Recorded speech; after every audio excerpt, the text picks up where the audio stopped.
Have you ever wondered why there's North Korea and South Korea? Ever wondered what happened to, Korea? Like most geopolitical changes in the world, the division of Korea was the result of war.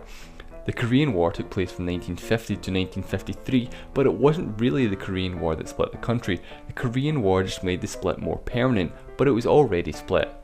We need to look not only at the Korean War, but look at the bigger picture. The split had more to do with the Cold War. The Cold War is interesting in that it wasn't so much a war in the traditional sense. The Cold War was effectively a war of wars. The Cold War was primarily between the United States and the Soviet Union, but in a more broad sense it was effectively an ideological war between capitalism and communism. The US and the USSR never actually fought each other in direct battle, but instead fought each other indirectly through proxy wars. One example would be the Vietnam War. The United States, who were helping South Vietnam, were at war with communist North Vietnam, while the Soviets provided them with tanks, aircraft and weapons, as well as billions of dollars in funding. Another example would be the Soviet war in Afghanistan. The Soviets fought with the communist Afghan government, while the United States gave $3 billion in funding to the Mujahideen to fight in the civil war. However, this turned out to be a horrible decision for the US, as one of the leaders of the Mujahideen turned out to be one Osama bin Laden, who later went on to form Al-Qaeda, who later went on to declare war on the United States. So in a roundabout way, the US effectively funded terrorism against themselves. But back to Korea. The Korean War is effectively another one of these proxy wars as part of the Cold War. But the split Korea happened even before the Cold War. The country was actually split at the end of World War II. If you've seen my first video, I talked about how Japan surrendered in World War II and had to give up land that they had acquired via force by signing the Potsdam Declaration, which included Taiwan. As well as Taiwan though, Japan also had control of the entire Korean peninsula, which the Japanese Empire had annexed in 1910 from the Korean Empire.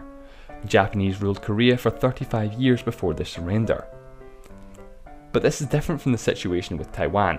Taiwan's an island which made up a tiny amount of the Republic of China's land, so it's simply a case of handing sovereignty over to China. But with Korea, Japan took all of their land, so the Korean Empire had effectively been wiped off the map. Therefore, by order of the United Nations, Korea was to be temporarily split at the 38th parallel. The Soviet Union were to control the north while the United States controlled the south, with a plan to unite the country in time. It's important to note that at this point the US and the USSR were allies at this time, although they didn't exactly trust each other. The United Nations scheduled elections in both parts of Korea. They were to be fair and democratic. In the south, Syngman Rhee was elected and the Republic of Korea was established, taking control over from the US military.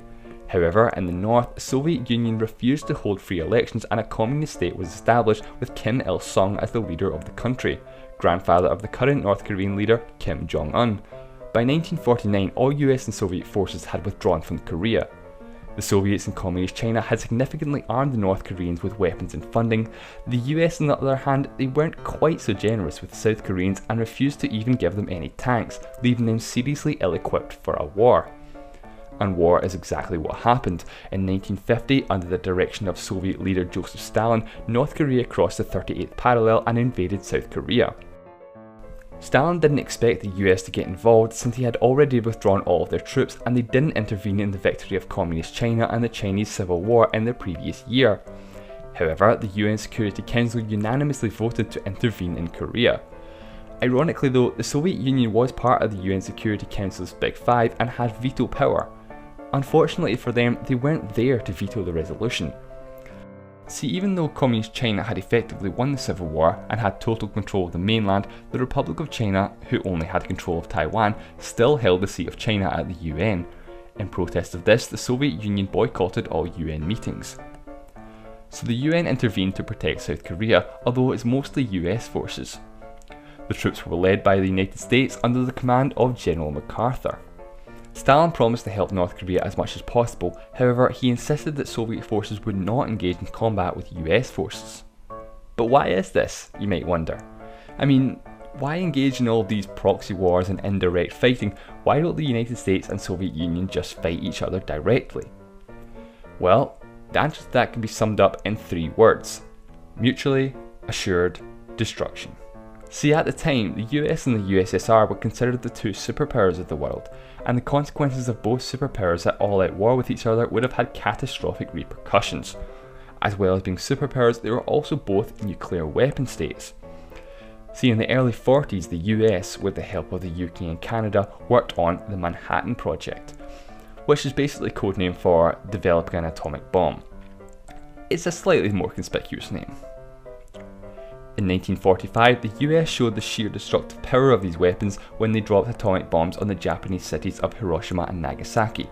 After seeing this, the Soviet Union significantly increased their own research into nuclear weapons, and in 1949 they successfully tested their own atomic bomb.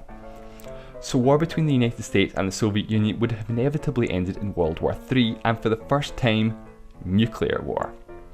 This wouldn't have just been bad for the US and Russia, but absolutely, literally, everyone, and could have quite easily led to the end of human civilization. But thankfully that didn't happen. Joseph Stalin was fully aware of the potential consequences of engaging in combat with US forces. Say what you want about Joseph Stalin, but at least he was smart enough not to go to war with the US. Credit where credit's due, that's all I'm saying.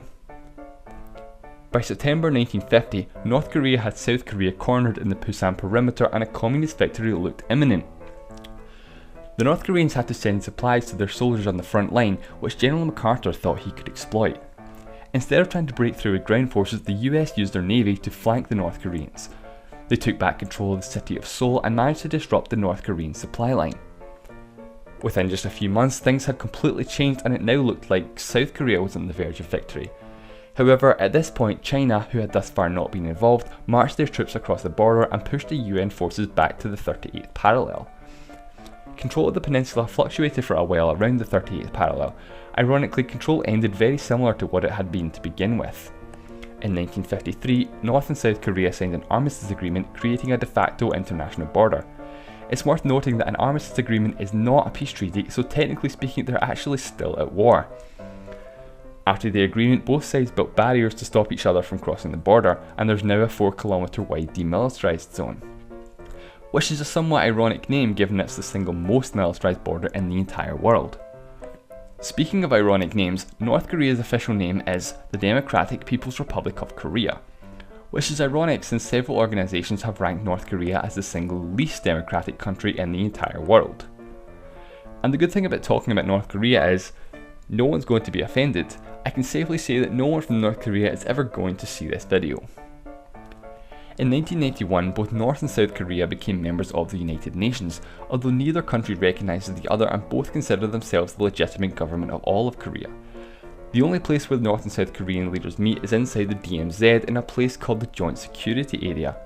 The JSA, including the room they meet in, lie directly on the border, which isn't actually a border but an MDL or an armistice line. In fact, the line even passes through the very conference table they sit at.